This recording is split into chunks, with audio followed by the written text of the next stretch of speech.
Amables televidentes, buenos días. El Canal 2, el canal de nuestra gente, en alianza con el gremio empresarial, Grupo Multisectorial y con la Corporación Cívica Daniel Guilar SECAM, hoy aquí con ustedes de nuevo en el informativo Nuestra Gente.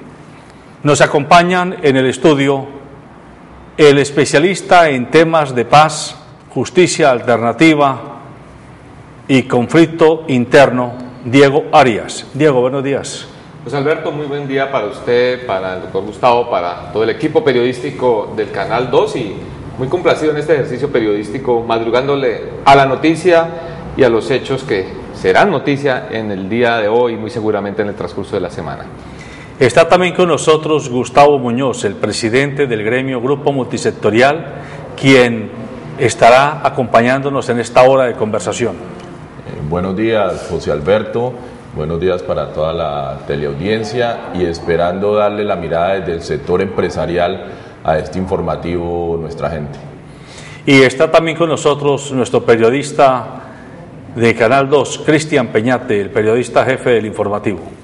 Buenos días, doctor José Alberto, un saludo cordial para usted y en este nuevo formato matutino, informativo de Nuestra Gente, una bienvenida a cada uno de los televidentes que están pendientes de la información. Buenos días a Diego, al doctor Gustavo, buenos días, y esperamos que ya empiecen ustedes a seguirnos a través de nuestra cuenta Twitter, para que usted la tenga en cuenta, @infonuestragen, @infonuestragen, y el correo electrónico infonuestragen@gmail.com. Y también nos puede, a través de nuestras redes sociales, Facebook, Informativo Nuestra Gente. Usted nos puede ubicar y nos puede solicitar preguntas y síganos sobre este tema o los temas trascendentales que vamos a tener en la mañana de hoy. Solo para aclarar, como eres costeño y te comes a veces la consonante, es Nuestra Gen. No, Nuestra Gen no termina en E. Hacemos la corrección, Nuestra Gen hasta T. La E no aparece ahí, doctor. Perfecto, G. Muy bien. Sin más preámbulos, entonces, tenemos preparada una nota periodística sobre la conmemoración de un hecho de infausta recordación para el país. 5 años hace que ocurrió el aleve asesinato de los diputados de la Asamblea Departamental del Valle del Cauca. En este fin de semana hubo varios actos representativos y conmemorativos, una misa en la Catedral Metropolitana, algunos actos en el norte del Valle del Cauca. Los familiares de los diputados se reunieron, se encontraron y en torno a todo esto el drama que está viviendo hoy Sigifredo López con su detención y también el marco legal para la paz que acaba de ser aprobado en el Congreso de la República. Veamos lo que nuestros periodistas nos han preparado para entrar a este conversatorio. Luego de 5 años del asesinato de los 11 diputados del Valle del Cauca, crimen que conmocionó y sigue estremeciendo al país por la frialdad del hecho y las múltiples interrogantes que se tornan alrededor del acto, el dolor y el luto siguen latentes en los corazones de los colombianos, especialmente en el de los familiares de las víctimas que con resignación recuerdan el lamentable suceso. Hoy es un día muy importante porque se está conmemorando el 5º aniversario de la muerte, vil asesinato de los 11 diputados, amigos y hermanos por parte de la FARC.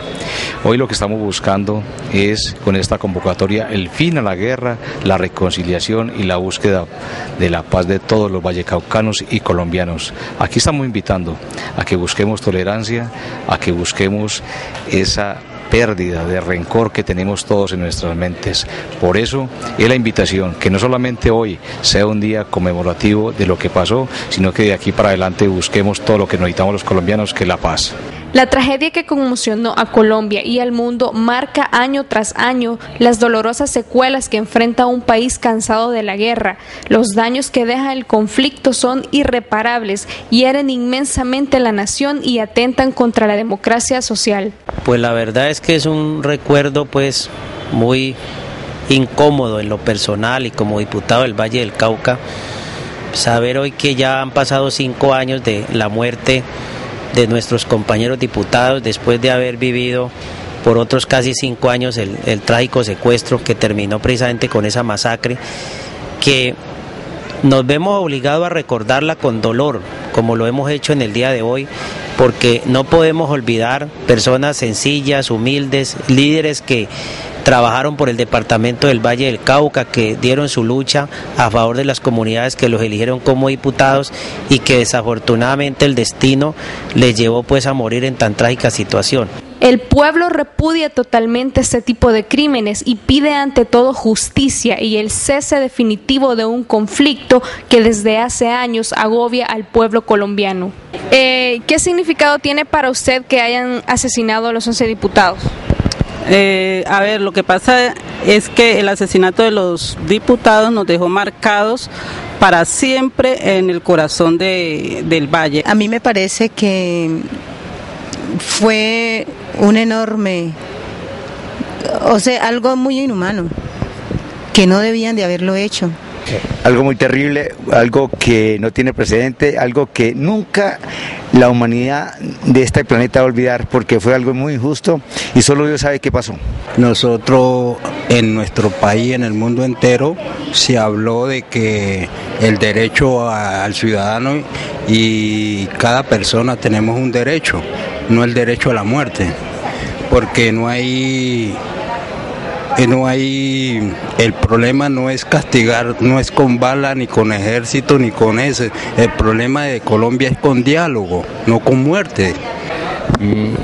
Para mí, ejercer la defensa de la comunidad y ejecutar el papel de político o de diputado no deja de ser un papel, un oficio muy peligroso en un país tan antidemocrático como Colombia. Con la cámara de Jorge Calvo informó para ustedes Elisa Durán.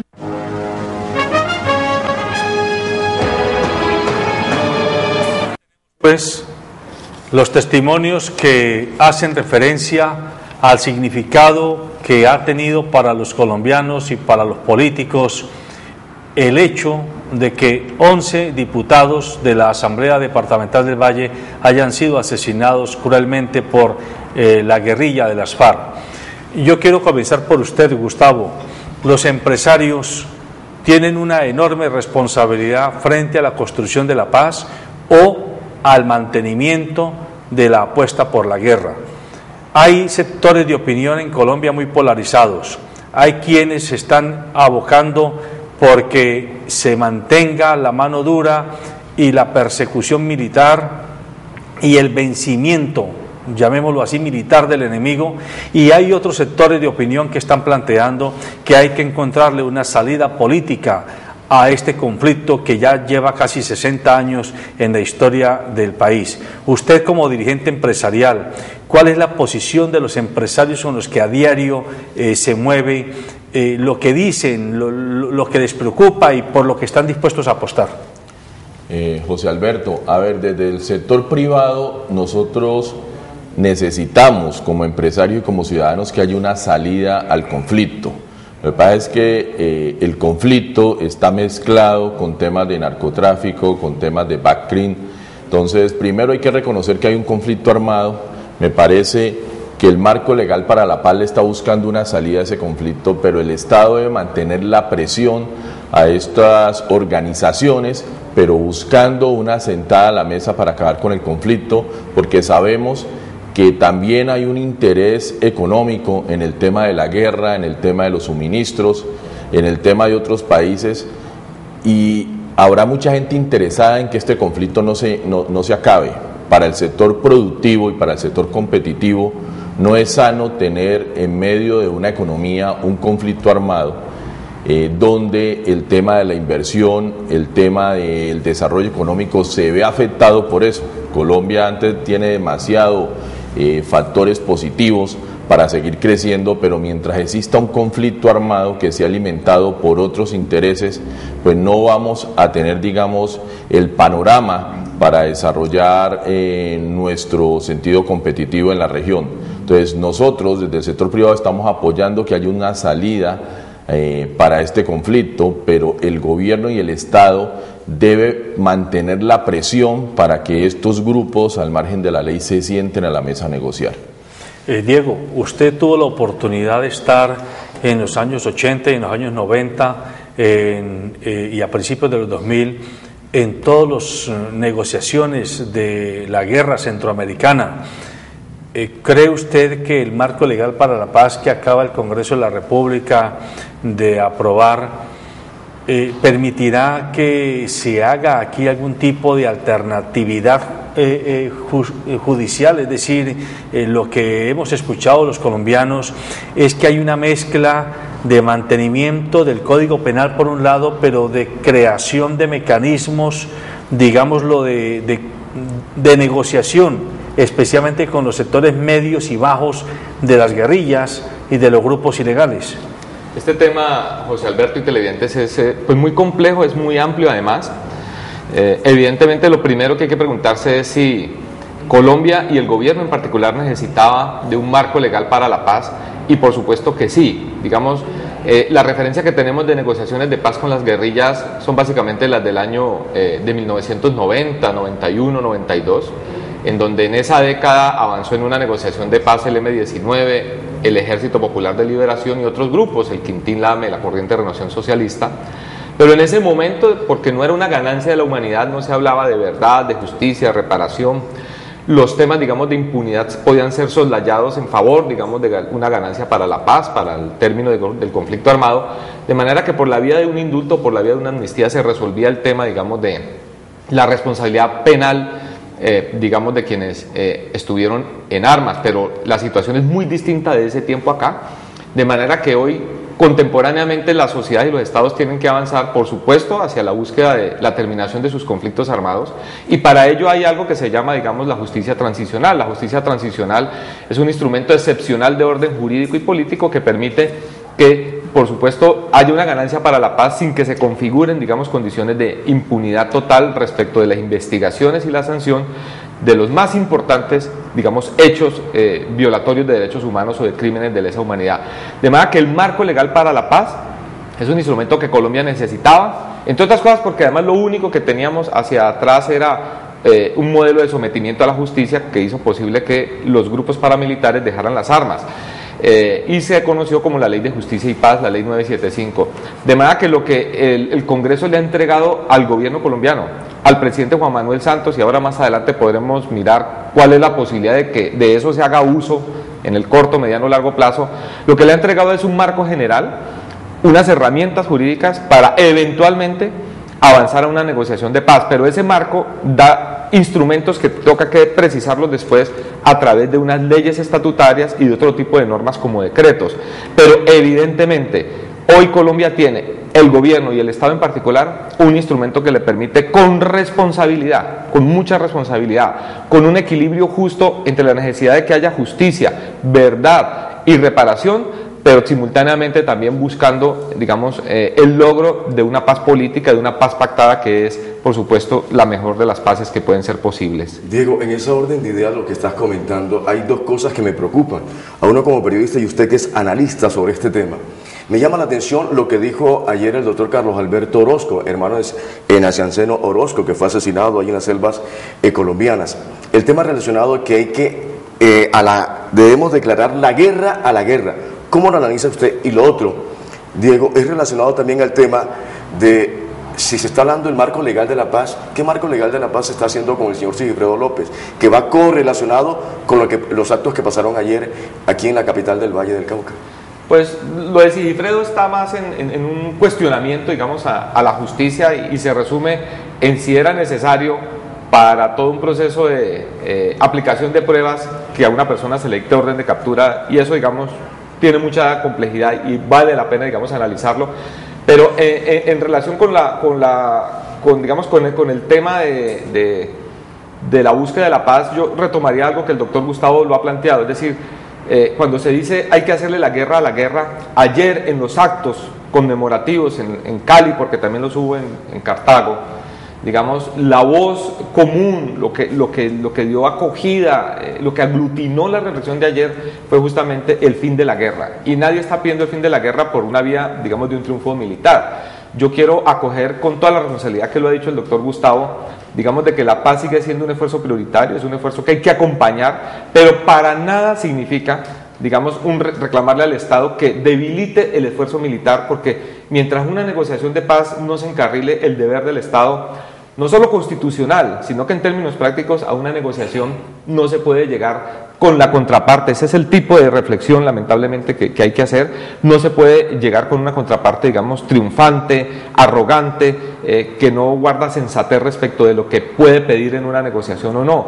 Además que el Estado tiene la enorme responsabilidad, si quiere que la paz pueda llegar, digamos, con éxito, de empeñarse, digamos, en el esfuerzo militar, en ser exitoso en ese esfuerzo, sin que eso signifique una apuesta que sí tienen otros sectores de élites colombianas, políticas, algunas empresariales, militares, que sueñan con que no tenga que haber negociación de paz y que sencillamente lo que haya es simplemente una rendición de la guerrilla o una derrota, pero eso es distinto. Permíteme, te hago una pregunta. Cuando se hizo la negociación en Centroamérica, de todas maneras las guerrillas centroamericanas estaban muy fuertes en el momento en que entraron en los procesos de negociación. Estamos hablando de hace más de 10, de 15 años, pero de todas maneras también ya existía el narcotráfico por esta época.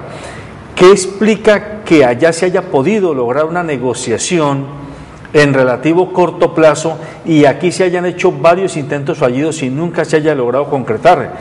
Yo básicamente, José Alberto y televidentes, creo que es un tema, digamos, de audacia política, de un Estado, de la dirigencia de un país, de audacia en la dirigencia, digamos, de la guerrilla también, y digamos de sensatez y de pragmatismo. El caso de Centroamérica es distinto del colombiano porque en su momento las guerrillas, por ejemplo, del Frente Farabundo Martí, negociaron casi que en una condición de igualdad militar con el Estado salvadoreño. Así es. Y eso les permitió poner sobre la mesa la discusión de una gran cantidad de temas porque no eran una guerrilla, digamos, derrotada, ni siquiera en camino de ser derrotada, y controlaban buena parte, casi la mitad del territorio salvadoreño.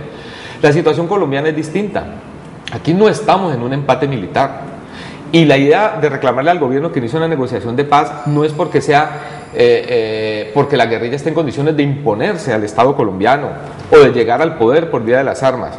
Sencillamente aquí se está hablando de una negociación de paz porque, por supuesto, el Estado está en una ventaja enorme, estratégica. Yo creo que en eso ya no hay vuelta atrás, digamos, sobre la guerrilla colombiana, pero el costo político, social, económico, militar, de todo tipo, que significaría llevar a la guerrilla a su última y a su mínima expresión, puede tardar enorme cantidad de años, y en presencia de fenómenos como el narcotráfico, la posibilidad de que eso, que es un conflicto todavía con matices políticos, derive en otro tipo de cosas, es altísimo. Además que la negociación de paz en Colombia se establece no porque haya un empate militar, sino porque finalmente es el camino más corto y sensato para ponerle fin, digamos, a un conflicto armado que lleva mucho tiempo. Además que es una perspectiva distinta de la negociación respecto, o si uno la compara con la que hubo, por ejemplo, en El Salvador o en Centroamérica. Doctor Gustavo, relacionado a ese tema, del tema de poder avivar el tema de la subversión en Colombia, el microempresario, el empresario, ¿cómo puede contrarrestar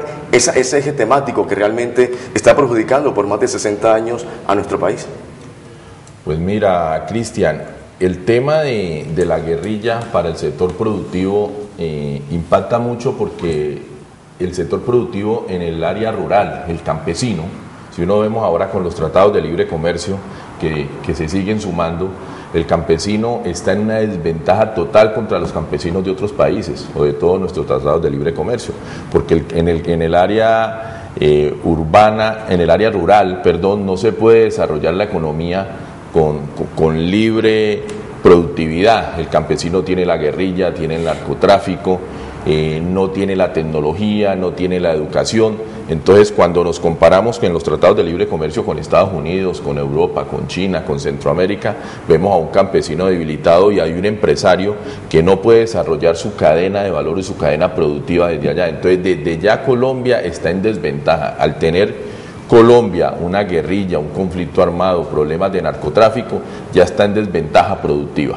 Por eso, como lo decía Diego, con una guerrilla debilitada, nosotros no nos podemos quedar 5, 10, 15 años, no tenemos ese tiempo para quedarnos negociando y tratando de acabar. Ya hemos acabado supuestamente con los líderes y los cabecillas, pero siguen surgiendo líderes y líderes, y lo mismo el narcotráfico. Entonces nos vamos a demorar 5, 10, 15 años y lo estamos viendo con el narcotráfico. Pero permíteme, Gustavo, William Ospina, el poeta William Ospina, escribió hace poco un ensayo muy interesante sobre nos quieren hacer creer que solo la guerra es la solución. y él hace toda una especie de radiografía histórica de cómo fue el origen de lo que hoy es el monstruo, llamémoslo así, de las FARC, del ELN, de la BACRIN y demás, a partir de una serie de datos que demuestran que hay una especie de exclusión y de injusticia institucionalizada e inveteradamente puesta en la mayoría de la población. Los empresarios apuestan porque hay que apoyar políticamente al gobierno para que haga la negociación o para que haga el combate militar, pero no exigen los empresarios, en mi opinión, con la misma fuerza que el Estado, que el gobierno lleve al Estado a las zonas donde están los conflictos y donde más presencia han tenido los grupos guerrilleros y paramilitares. Llegan los ejércitos, combaten, salen y se van y siguen sin acueductos, sin alcantarillado, sin escuelas, sin salud, sin vías, sin mecanismos de distribución de la producción.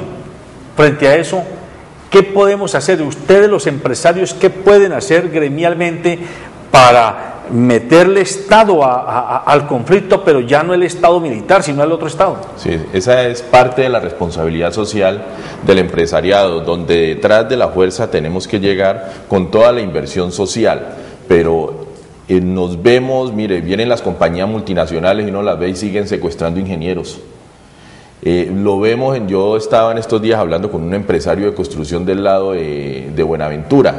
Tuvieron que dejar el proyecto de San Antonio que se está haciendo con la plata de las caletas, tuvieron que pararlo por un problema también de seguridad, aparte que hay otros temas de corrupción y todo eso, pero hay temas de inseguridad donde las bandas pequeñas, las BACRIN, cogen a todos estos empresarios, a todos estos constructores y comienzan a secuestrarles los ingenieros y comienzan a pedirles multas y a vacunarlos, las famosas vacunas. Ahí es donde estamos, nosotros los empresarios necesitamos el entorno que nos da el Estado de seguridad. El Estado nos tiene que brindar un entorno para ser más productivo. Ahora, ese entorno como servidores públicos se da que nosotros pagamos impuestos y pagamos impuestos para que el servidor público los invierta en un entorno de seguridad e infraestructura donde nosotros llegamos a hacer inversión social.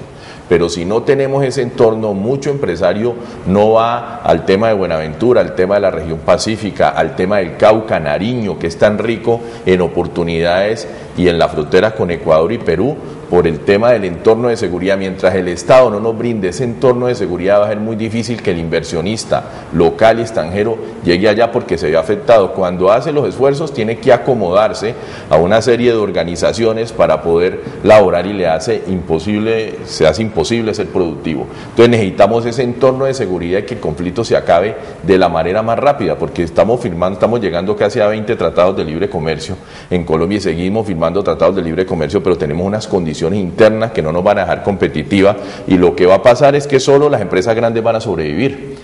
Las empresas que pueden estar en las ciudades o con el entorno de seguridad que tiene para poder laborar, o puede sobrellevar esos costos en esas regiones con todo ese conflicto, donde un pequeño y un mediano no lo puede hacer.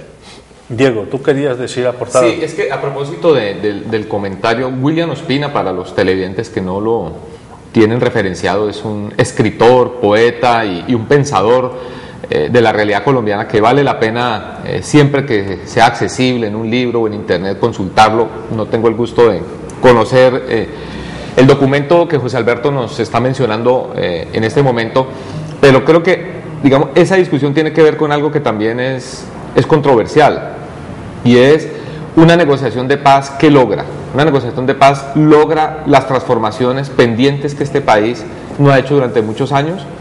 Esa sería una condición o la base fundamental, digamos, en una negociación de paz. Yo creo que no. Digamos, la guerrilla en la época del Caguán colocó sobre la mesa una gran cantidad, 14 puntos para transformar este país. El tema del régimen tributario, el tema de la explotación de la minería, el régimen político, el régimen económico, digamos una gran cantidad de cosas. Pero hoy la verdad es que el país, y creo que internacionalmente muy pocos le concederían apoyo y respaldo a que en una mesa de negociación con grupos armados se discuta el futuro de un país. No porque no haya que hacerlo, sino si ese es el momento y son los interlocutores con los que toca que hacerlo. Yo lo que creo es que la negociación de paz tiene que ser capaz de reconocer que a la base, digamos, del conflicto armado hay una gran cantidad de conflictos sociales, políticos y económicos que toca que resolver, y que una negociación de paz lo que hace es sentar las bases o los cimientos para que en democracia, este país avance decididamente en la superación de esas condiciones de inequidad, exclusión y marginamiento en la que están millones de personas en este país, y que no se supera por vía de la filantropía, sino cambiando las estructuras, no porque tengamos que volvernos socialistas ni comunistas, digamos, es una preocupación de una democracia, porque la democracia redistribuye bienestar, riqueza y oportunidades para todos sus asociados, digamos, en una democracia. Entonces yo lo que creo es que una negociación de paz reconoce esa realidad, sienta las bases para una visión compartida como sociedad, que comprometa a todos los estamentos, al Estado, al sector privado, para avanzar, digamos, en ese propósito de cambio. Pero pedir que la paz sea producto de que esas condiciones de transformación se den previamente, o que se negocien en el momento, digamos, de una paz pactada, es un imposible, porque repito, son el tipo de reformas que hay que discutir en democracia, en una constituyente, en un plebiscito, pero decididamente ir muy cerquita la una de la otra. El término del conflicto armado con la decisión de emprender reformas profundas y urgentes, en todo caso sí democráticas, que necesita Colombia. Diego, pero en eso lo que usted acaba de decir ya no pasó y no se trató de hacerlo con el gobierno de Andrés Pastrana. Se trató de hacer y no se pudo. La verdad, Cristian, es que la negociación en el Caguán, digamos, fue una negociación frustrada, y creo que la mayor responsabilidad de ese fracaso es atribuible a las FARC, pero no exclusivamente. Allí no se pudo avanzar en si este país tenía la voluntad o no de asumir 14 cambios que proponían las FARC, que ni siquiera eran muy comunistas, eran realmente democráticos. Un nuevo escenario tiene que ser capaz de decidir un conjunto de reformas que haga atractivo para las guerrillas entrar en una negociación de paz, y que no solo sea simplemente dejen las armas, aquí hay una casa, un carro y una beca. Ahí hay algunas reformas que en la negociación de paz hay que lograr, pero muchas otras hay que generar un espacio democrático, una nueva constituyente o algo donde se decidan esos cambios. Déjenme ir a un corte comercial para continuar con este interesante conversatorio en el informativo Nuestra Gente de la Mañana, Canal 2 de Cali.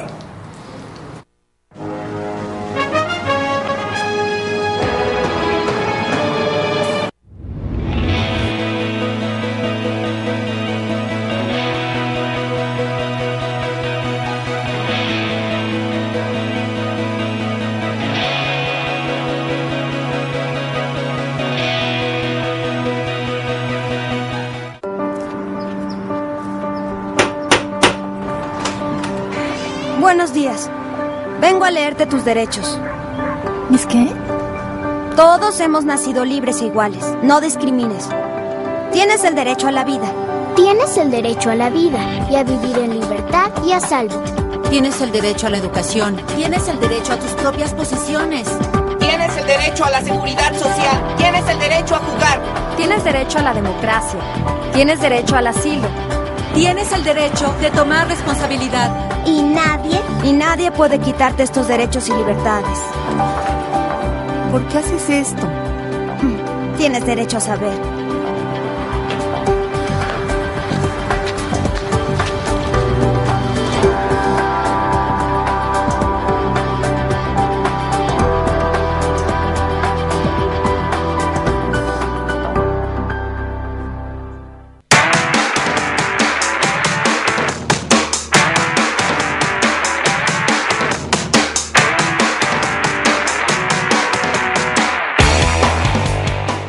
Decían que borracho o con cocaína sí seríamos amigos. Decían que con metanfetaminas pasaría mis exámenes. Que inhalar pegamento no sería un problema. Totalmente seguros. La fiesta nunca acaba.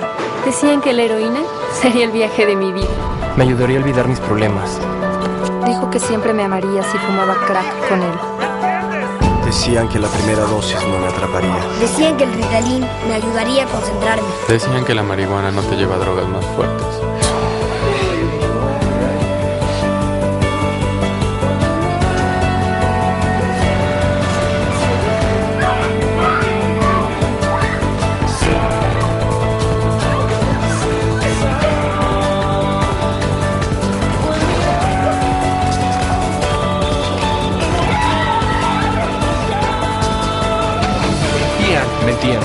Mentía. Descubre la verdad de las drogas. Vidasindrogas.org. Vidasindrogas.org. Creo en la naturaleza. Yo creo en el espíritu. Creo en la confianza. La belleza. Creo en mi mami. Helado de fresa. La música. Chocolate. Creo en... caricaturas. Ser honesto contigo mismo. Yo creo en Santa Claus. Pues en los ovnis. Creo en lo que quiero. Creo en mí mismo. Creo en mí misma.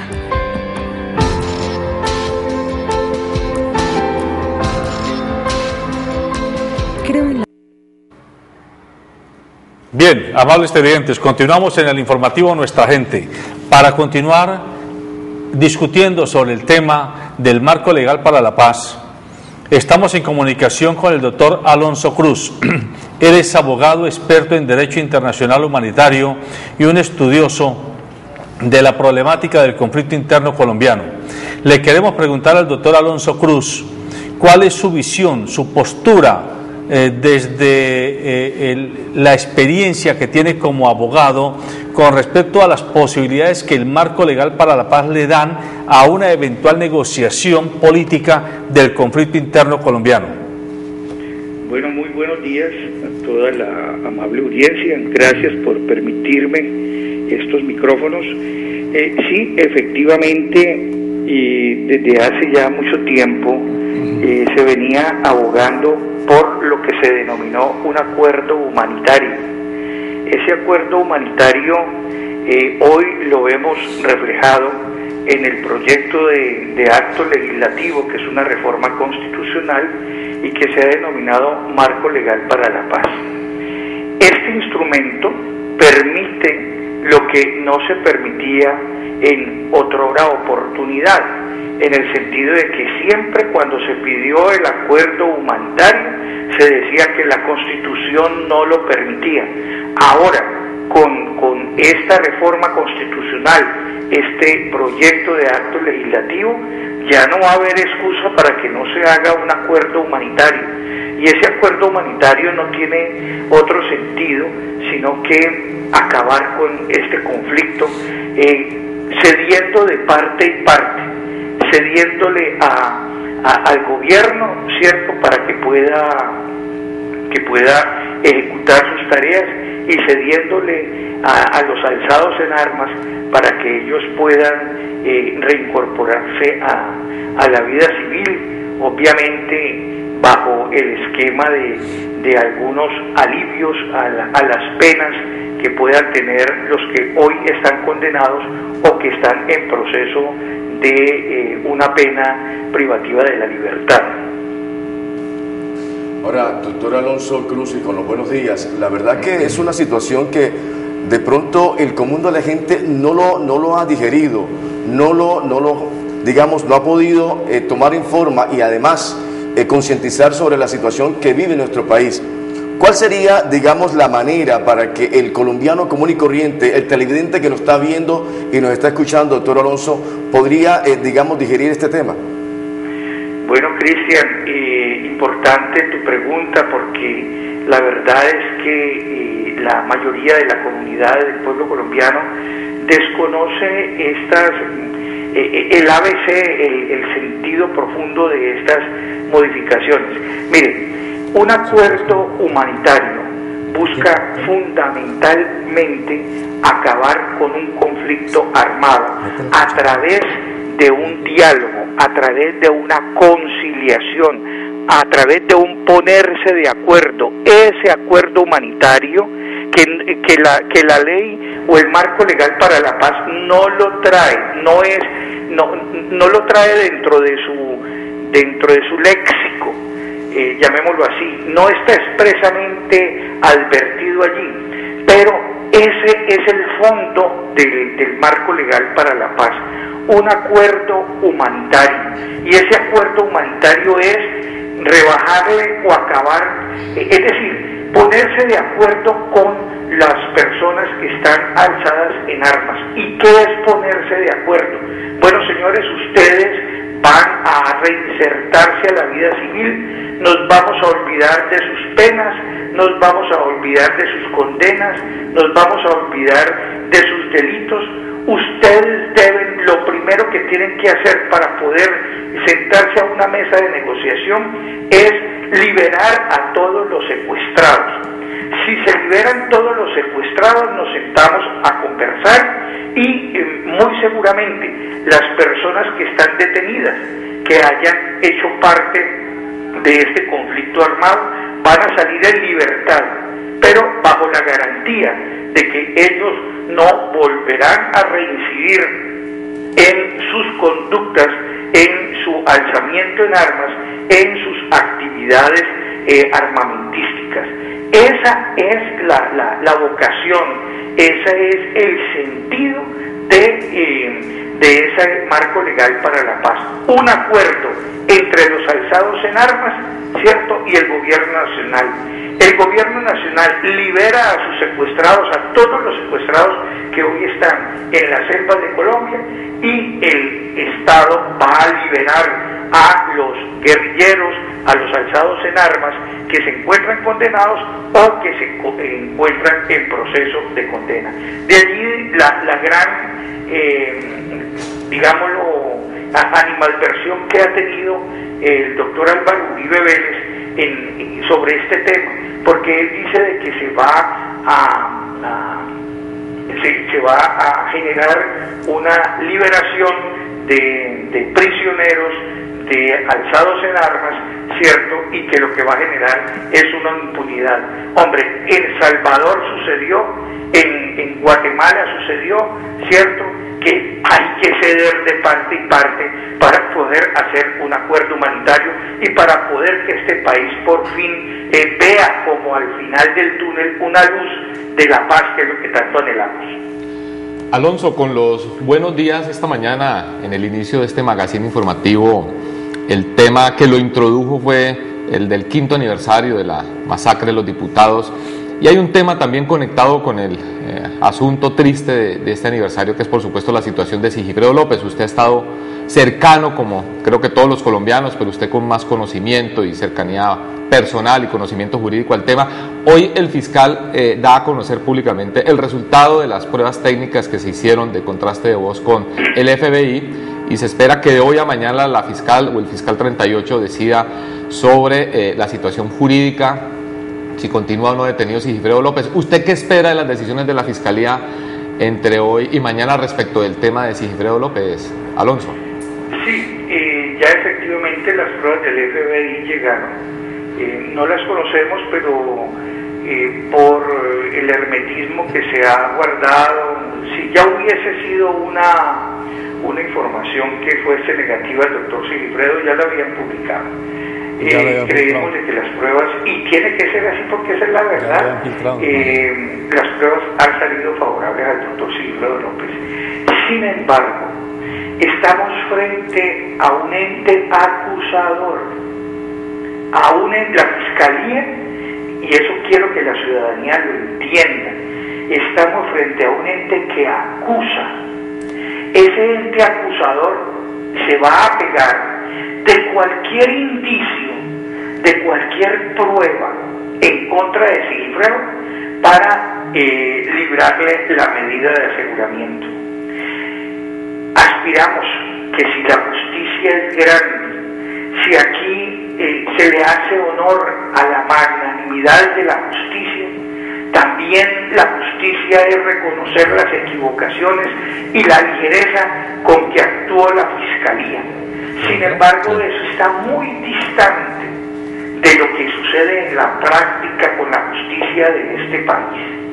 Estamos también a puertas de una reforma a la justicia, y esa reforma a la justicia es una reforma que son pañitos de agua tibia, no es una reforma en profundidad. De manera que si hay y si debe haber una reforma a la justicia, tenemos que pensar en que si la justicia se equivoca, justicia es reconocer de que se equivocaron, para que volvamos a creer en la justicia, para que volvamos a creer en esa institución que es prenda de la democracia de cualquier país. Si no hay justicia en un país, no puede haber democracia. De allí que yo tengo un pálpito lastimosamente negativo, en el sentido de que la Fiscalía, con cualquier prueba de las que ha recepcionado. Mire, no han llamado al señor defensor a las pruebas que se han realizado aquí en Cali. El señor defensor de Sigifredo y Sigifredo están en Bogotá y las pruebas se están adelantando aquí en Cali, en las cárceles aledañas al circuito de Cali, de manera como a espaldas de las personas que están siendo involucradas en esto. Afortunadamente hoy viene el defensor a hablar con el fiscal y a recepcionar nuevas pruebas, pero la verdad es que me parece muy extraño que se estén recaudando pruebas a espaldas de la defensa. Alonso, buenos días. Metiéndonos en el tema de la reforma a la justicia, con un marco legal para la paz, y lo que está sintiendo el pueblo colombiano es un poquito de desconfianza, de falta de credibilidad. Vamos a ver qué pasa con el tema de Sigifredo López, porque al salir negativo la gente va a pensar que hay intereses personales, intereses políticos que se está manipulando, y la rama de la justicia, que es la que le da seguridad al pueblo colombiano, a cualquier ciudadano, a cualquier empresario, y vemos que también hay manipulación, hay falta de confianza, hay falta de credibilidad. Entonces, ¿cómo amarra uno un tema de marco para la paz donde la justicia va a ser fundamental para que se reconozca, para que no haya impunidad y para que no hayan esos arreglos y intereses personales por encima del beneficio del país, donde va a afectar todo el tema de los ciudadanos y en el tema empresarial de desarrollo económico de los empresarios? O sea, vemos una rama de la justicia que va perdiendo confianza, va perdiendo credibilidad y que se vuelve también como un foco de poder en el Estado colombiano, y no nos daría esa transparencia, esa tranquilidad al ciudadano del común. Buenos días, ¿quién habla? Gustavo Muñoz, Alonso. Ya, muy bien. Me parece muy importante tu análisis. Es un análisis integral de lo que está pasando. Es un análisis integral de las reformas. Me parece que tú en la pregunta has dado la respuesta. Es desconcertante, la verdad es esa, que como mientras se aboga por un marco legal para la paz, donde la justicia tiene un gran ingrediente allí, donde vemos una reforma, un proyecto de reforma a la Constitución para la reforma a la justicia, y solamente vemos unos pañitos de agua tibia, no hay una reforma en profundidad, no hay una especialización en los temas por parte de la justicia, que sería una prenda de garantía para poder abordar temas. Por decirte algo, la tutela debe tener una jurisdicción especial. No podemos seguir en esa carrera arbitraria, antidemocrática, en esa carrera de que un juez tiene que resolver 2 o 3 tutelas diarias y al mismo tiempo tiene que resolver una cantidad de procesos que no le permiten una concentración especial o específica frente a un tema. Hemos pedido que sea una jurisdicción especial de tutela, unos jueces de tutela con unos magistrados de tutela y una corte constitucional que es la que tiene que ver con la tutela. Eso no se ve en la reforma a la justicia. Hemos pedido una especialización en la jurisdicción civil, sobre todo en el derecho financiero para los créditos de vivienda. Esa especialización no se ve. Vemos como una reforma a la justicia solamente se encarga de reformar el Consejo Superior de la Judicatura, que entre otras cosas no ha servido para los intereses del país y para los intereses de la justicia.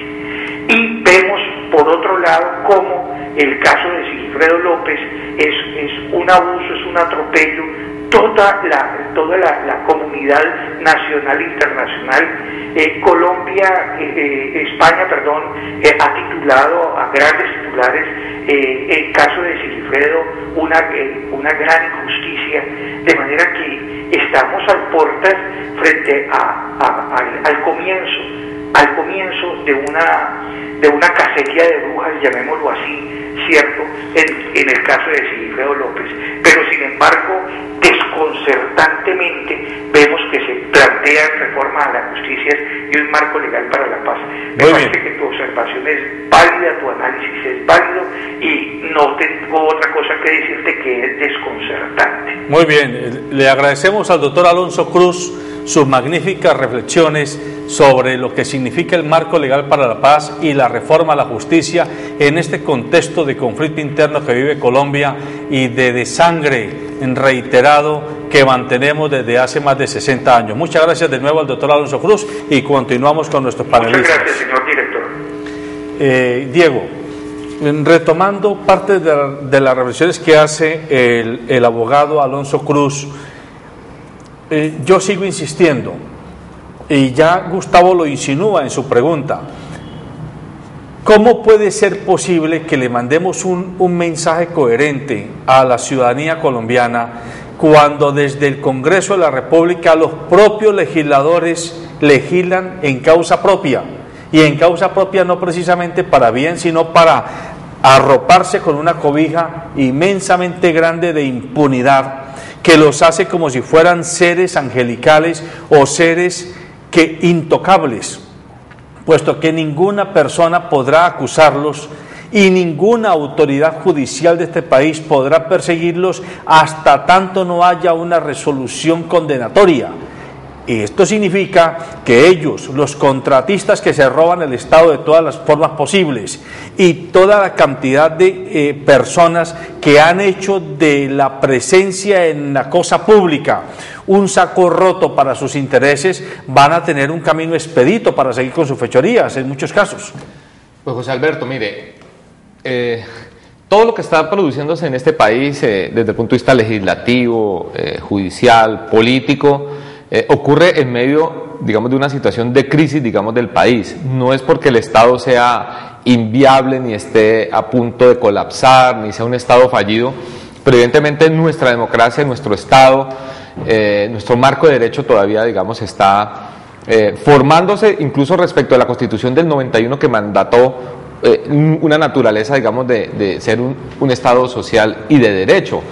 De manera que en medio de toda esta crisis, de un conflicto que todavía no ha sido solucionado, digamos, hay mensajes de distinto tipo de política pública, de desarrollos legislativos que parecen no solo incoherentes, sino que son absolutamente contradictorios si uno lo piensa desde, digamos, el propósito de superar la impunidad, pero además construir, digamos, más justicia social. No es solo este tema, usted revise, digamos, si uno acepta que aquí hay un conflicto, que hay exclusión, que hay una dimensión, digamos, de injusticia que toca que resolver, tampoco es buen mensaje que haya unos magistrados de las distintas cortes de este país pensionándose con decenas de millones de pesos, mientras a los asalariados y a la gente más pobre de este país le cuesta una enorme dificultad jubilarse.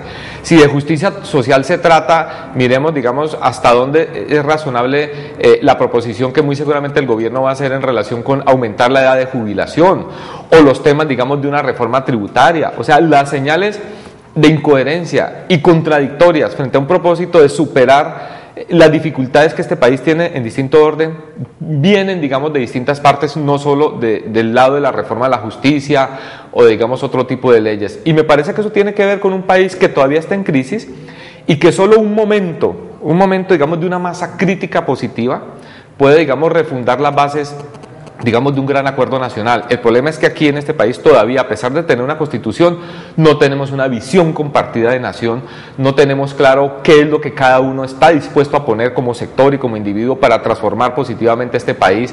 Y mientras esa masa crítica, yo en lo personal creo que lo que puede catalizar llegar a ese momento de esa masa crítica es justamente un acuerdo de paz, entre otras cosas porque lo más parecido a eso fueron los acuerdos de paz del 90 y la Constitución del 91, pero eso ni nos resolvió todos los problemas de la exclusión ni de los cambios que necesitaba el país, porque fueron sobre todo cambios políticos, ni nos resolvió el término de la guerra porque otras guerrillas y otros fenómenos siguieron en la violencia. De manera que esa fue una experiencia parcial, casi que frustrante, y lo que el país necesita es ese nuevo momento crítico.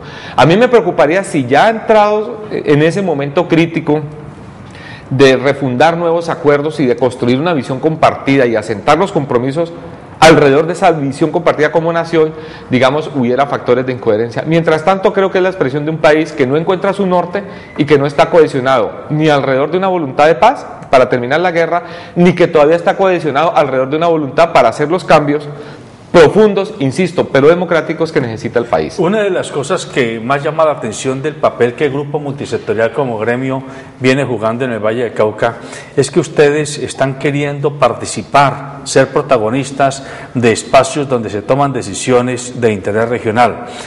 Pero sigue todavía flotando en el ambiente, Gustavo, que los empresarios casi siempre, con honrosas excepciones, llegan a espacios de toma de decisiones solo buscando la resolución de sus intereses particulares o sectoriales y no los intereses globales de la comunidad regional.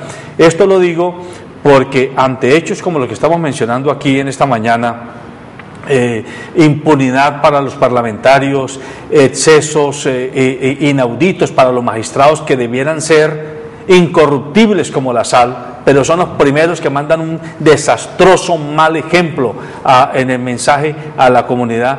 Los empresarios y sobre todo los gremios nuevos como el que usted representa, ¿qué posición asumen de presión política frente a estos estadios y a estas fuerzas que se autonombran y se autoerigen como los definidores de prebendas solo para ellos y no para el resto del país?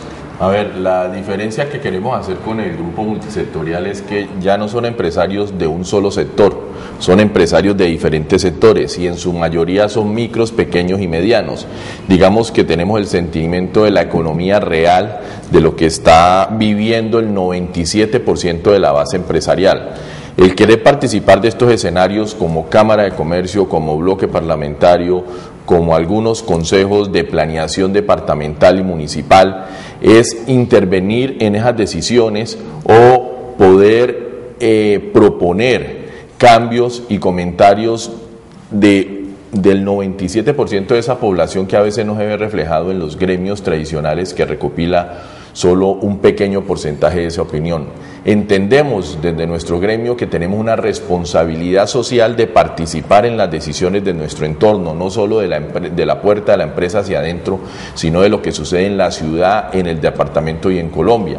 Entonces, desde esos escenarios somos un gremio con 2 años, donde estamos ya como casi en 16 escenarios de participación, donde hemos consolidado en la Cámara de Comercio, que es uno de los pilares de la economía vallecaucana, y queremos hacer cambios desde adentro, y donde estamos invitando a los empresarios que la única manera de cambiar es yendo a renovar esa dirigencia empresarial desde las juntas directivas, desde los consejos y desde las mesas donde se toman las decisiones. Entonces, digamos que estamos en el proceso de aprendizaje, estamos aportando y nos estamos encontrando con estas discrepancias, y yo ahí estoy de acuerdo con Diego que no hay coherencia en el gobierno. Uno ve por lo menos un Ministerio de Vivienda diciendo que no hay posibilidad para que una persona que se gane un salario mínimo o 1.5 salarios mínimos pueda tener una casa en menos de 20 años, pero uno ve cómo el Ministerio de Hacienda quiere gravar temas de canasta familiar. Entonces comienza a haber una incoherencia, el tema ambiental con el tema de minería. Entonces una incoherencia en el gobierno donde el sector privado tiene que participar de política, tiene que intervenir en la política, y eso estamos haciendo, y por eso estamos participando en estos escenarios donde nosotros nos encargamos de la competitividad y la generación de empleo, pero si no participamos del entorno político de la ciudad, de la región y el país, no vamos a tener futuro. Don Gustavo, antes de ya porque ya se acabó el tiempo, doctor José Alberto Tejada, pero sí para los dos y para que quede en el aire esta reflexión. ¿En Colombia hay justicia o hay instituciones? El tema del Consejo Superior de la Judicatura, que fue eliminado, es uno de pronto de los salarios para que pueda ser útil este tema de la reforma a la justicia, pero realmente le dan funciones especiales a los abogados y notarios. ¿En qué forma esto podría ayudar a la justicia y la reforma a la justicia en Colombia? Son preguntas para reflexionar. Muy bien, amables televidentes, se nos acabó el tiempo. El informativo Nuestra Gente, aquí en el canal 2 de la ciudad de Cali, que sale por la señal de Global TV, el gremio Grupo Multisectorial y la Corporación Cívica Daniel Aguilar Secán, en alianza para entregarles a ustedes un análisis con expertos sobre temas de palpitante actualidad que simplemente pretenden que usted, informándose, piense por sí mismo y tome decisiones que interesen al bien común. Buenos días.